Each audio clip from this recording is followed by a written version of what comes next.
नमस्कार मंडळी. छान पाऊस पडतोय आणि अशा पावसात काहीतरी गरमागरम खावंसं वाटतंय. चला तर मग आपण बनवूयात कांदा भजी आणि चहा. इथे मी साहित्य घेतलं आहे. कांदे घेतलेत, एक मिरची घेतली आहे, थोडी कोथिंबीर घेतली आहे, हळद, जिरं, मीठ आणि आपला घरगुती मसाला, चण्याचं पीठ आणि थोडं तांदळाचं पीठ घेतलं आहे. कांदा असा लांबाच कापून घ्यायचा आहे. मिरची आणि कोथिंबीर पण कापून घ्यायची आहे. कांदा चुरून घ्यायचा आहे. त्याच्यामध्ये हळद, जिरं आणि चवीनुसार मीठ घालून आपला थोडा मसाला घालायचा आहे. तुम्हाला जितकं तिखट हवं असेल तेवढा तुम्ही घालू शकता. आणि सगळं छान चुरूनच मिक्स करून घ्यायचं आहे. कारण कांद्याचं जे पाणी सुटेल त्यातच आपण पीठ मळून घेणार आहोत. हे छान मिक्स झाल्यानंतर एक चमचाभर तांदळाचं पीठ त्यात घालायचं आहे. आपण जी मिरची कापून घेतली होती ती पण त्यात घालून घ्यायची आहे.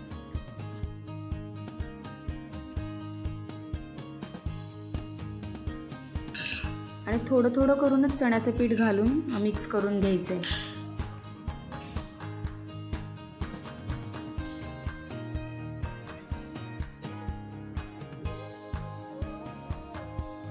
जितकं त्या कांद्यात मिक्स होतंय तितकंच चण्याचं पीठ घाला. पाणी न घालता मळून घ्या. त्याच्यामुळे भजी एकदम कुरकुरीत होते.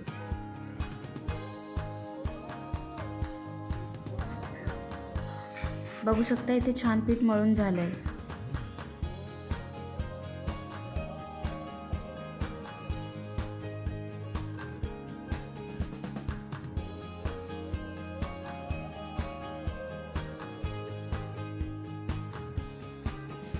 तेल जास्त पण कडकडीत नाही होऊन द्यायचं. त्याच्यामुळे भजी फक्त वरनं करपेल आणि आतनं शिजणार नाही.